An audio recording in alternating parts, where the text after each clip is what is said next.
Alvin Toffler adalah futuris dan penulis terkenal berasal dari New York, Amerika Serikat, yang menerbitkan buku tahun 1970 berjudul Future Shock atau Kejutan Masa Depan. Buku ini membahas tentang bagaimana kecepatan dan skala perubahan teknologi dan sosial mempengaruhi individu dan masyarakat di seluruh dunia. Si Toffler menyebut ini sebagai future shock, yaitu kondisi ketidakmampuan seseorang untuk mengatasi dan menyesuaikan diri dengan perubahan yang terjadi terlalu cepat, dan banyak masyarakat yang akan tidak siap dan shock. Agak kejam memang, tapi tunggu dulu. Buku ini menjadi bestseller di masanya dan memperkenalkan konsep future shock kepada masyarakat luas. Ia mengatakan, manusia akan kelebihan data di masa depan dan manusia akan membutuhkan alat baru yang lebih efektif. Ia memprediksi manusia nantinya tidak khawatir akan masalah-masalah baru.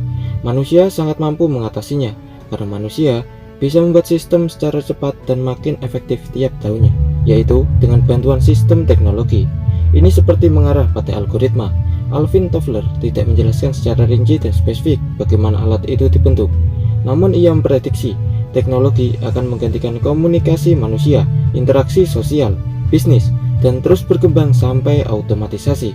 Tak cukup sampai di situ, dia menerbitkan dua buku bikin pening lagi berjudul The Third Wave, Gelombang Ketiga, dan Power Shift, Perpindahan Tenaga.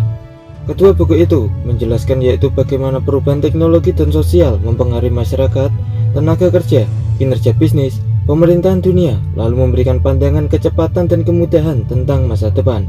Sebagai seorang futuris, menulis buku seperti ini seperti menaikkan lawan di depan wasit. Karirnya bisa hancur jika prediksinya meleset. Meskipun kala itu banyak yang membicarakan, ada yang optimis dan ada yang pesimis, mengatakan ia hanyalah berkhayal atau semacam terapi kaget untuk menakut-nakuti agar bukunya laku.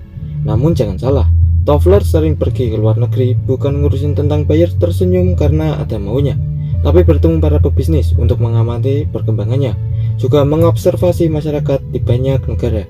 Pengetahuan ia bisa dibilang komprehensif dan luas tentang dunia.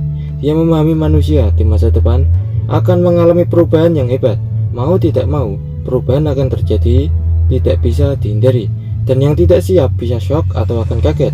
Perubahan itu bukan hanya teknologi dan sosial yang mempengaruhi masyarakat, namun juga bisnis di seluruh dunia dan perubahan pemerintahan global. Apakah ini maksudnya variasi kapitalisme baru atau monopoli baru? Dan sekarang prediksinya sudah hampir terjawab semua.